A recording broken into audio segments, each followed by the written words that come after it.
Live from downtown Detroit, home of WDIV and Click on Detroit, Local 4 News at 11 starts now. Caught on camera, road rage along Woodward Avenue leads to shots fired outside a business. The whistleblower report leads to a sudden resignation in D.C. and now a new explosive report just released about a meeting President Trump had with two Russian leaders. But we begin with a wet start to the weekend with some areas at risk for flooding. Heavy showers in parts of Metro Detroit as we kick off our first fall weekend. Yeah, let's get right over to Ben. And how long can we expect these to stick around, Ben? Well, guys, unfortunately, it looks like some of the heaviest stuff is going to be coming overnight. We've pretty much seen this for the last 2 days. We've been focusing on this midnight to 4 a.m. window. And everything we see so far, at least on our side of the state, has been generally light, moderate, some thunderstorms there in the north zone. But look at what's going on the west side of the state. Some pretty serious lines of thunderstorms. In fact, there's actually even a couple warnings out down here just around the Indiana state line. The dark red boxes are flash flood warnings, but also there is a marginal risk for severe weather that does run up into our west and south zone, just barely, into parts of Lenawee, Washtenaw, Livingston County. So we're going to be watching these storms overnight pretty closely. Tomorrow morning, this could have an impact on the Michigan game. It's a noon kick, so we'll be watching those showers coming to an end right when that game gets started. Temperatures up to 71, but no rain impact up into Michigan State as their game kicks at 3:30. So we'll talk more about your weekend forecast and the heat coming after it in a few minutes. Kim? And new video tonight shows the moment a road rage incident turns violent with a gunman opening fire right off Woodward in Highland Park. Sean Lay is live along Woodward at McNichols.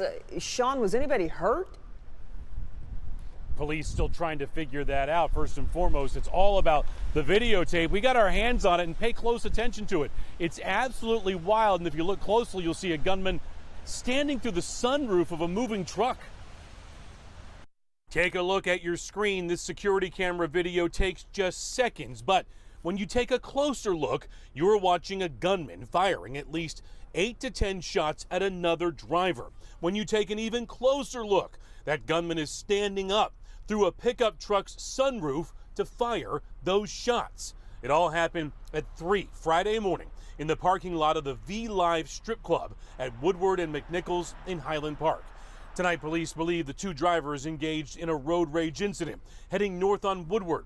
Desperate to get away, the driver of a Land Rover pulls into the strip club parking lot, but the driver of the all-black Dodge Ram pickup also speeds in. The gunman comes up through that sunroof and opens fire before speeding off. Back here live, Kimberly, you asked if anyone was hurt. Well, police can't tell if that Land Rover was hit or anyone inside that SUV was hit. It still turned around and took off. The black truck took off as well. An officer just pulled up and said Highland Park police continue to look for the black truck, hopefully leading to the gunman. If anyone can help, Highland Park police, give them a call. We're live in Detroit tonight. Sean Lay, Local 4. Indeed. All right, Sean. Jason.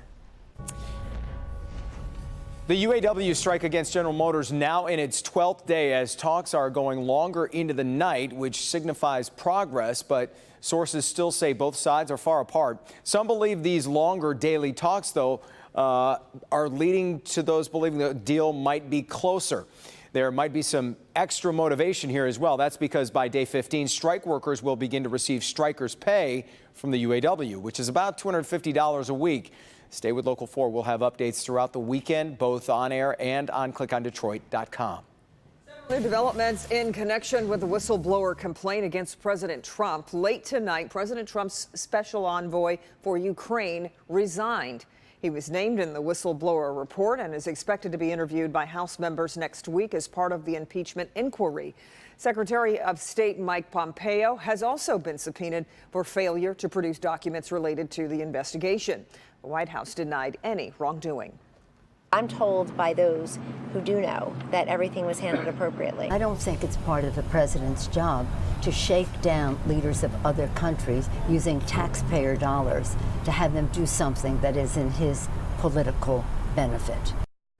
Tonight, the Washington Post reports President Trump told two top Russian officials he was not concerned about Russian interference in the presidential election during the 2017 Oval Office meeting, but the U.S. had done the same to other countries. The White House has yet to comment on the report. Expect traffic in Oakland County to be a bit more crowded with new construction projects on the way next week. Starting Monday at 5 p.m., the northbound I-75 ramp to Big Beaver will be closed. Drivers are encouraged to take the northbound Crooks Road at Corporate Drive exit as a detour. Construction in that area is expected to last at least one more month. Tonight, Governor Gretchen Whitmer is telling state employees there will be no government shutdown today. The governor sent a letter to 48,000 state workers telling them they should plan to report for work next week. Governor Whitmer plans to work throughout the weekend to reach a budget deal with Republican lawmakers in hopes of avoiding a temporary shutdown. The deadline to reach a deal is October 1st at midnight. After Kanye West's Sunday service show at the Aretha Amphitheater this morning, a surprise free show was announced for tonight at 8 p.m. at the Fox Theater. A description for the show on Ticketmaster advised people who scored a ticket to get there early, and boy did they. The line was around the corner of the Fox tonight. Kanye West in the building, baby. And for a mysterious, unannounced Kanye show. I found out about it like about 15 minutes before the tickets went on sale. The marquee suggested this would be about the new album, Jesus is King, which was scheduled to drop at midnight. I wouldn't do this for probably anyone else. But people who scored tickets were ready for anything. So that's what we're expecting, to him just play through all of his tracks. He's known to kind of do that, to have a private concert and viewing and debut his latest works. So like, we're hoping, we're the first ones to listen to it. He's giving back to the community, 2 shows in one day, coming back and making sure that he's showing the love for free. He's making it cool to praise God. He's making it cool to be spiritual. While tickets were free, we got on Craigslist and we bought our tickets for $200 Kanye each. for president 2020. Okay, really? Come on, it's my interview. some people paid big to get in. Let me ask you this. What do you think Kanye would think about the guy who got those free tickets and then sold them to you for $200? Entrepreneur skills. I don't know. I think that he would be pretty mad because he probably wanted like his fans to be, buying them for free. A source with the phone free show told me it was going to be a movie and that Kanye might address the crowd if he's feeling it. We're all here for Kanye.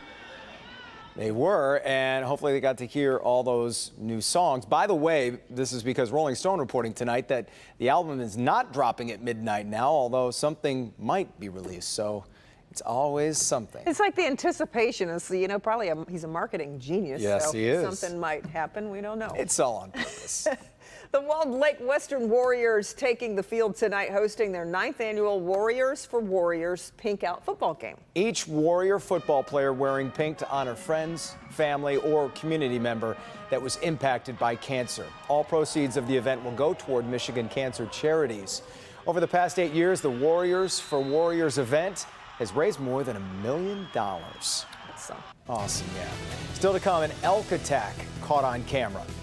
You could hear people tell her, do not get up, do not get up. What set the animal off that caused him to start ramming tourists? A man woke up in a hospital paralyzed, but investigators soon learned he was part of a bizarre murder plot. How he ended up there and who he was trying to have killed. But first, a Detroit woman is trying to make history. Her uniquely Detroit story next. Police officers trained to put themselves in front of a threat to the community, but there's a big change coming. Find out. Who is putting themselves in the line of fire now? Monday on Local 4 News at 5.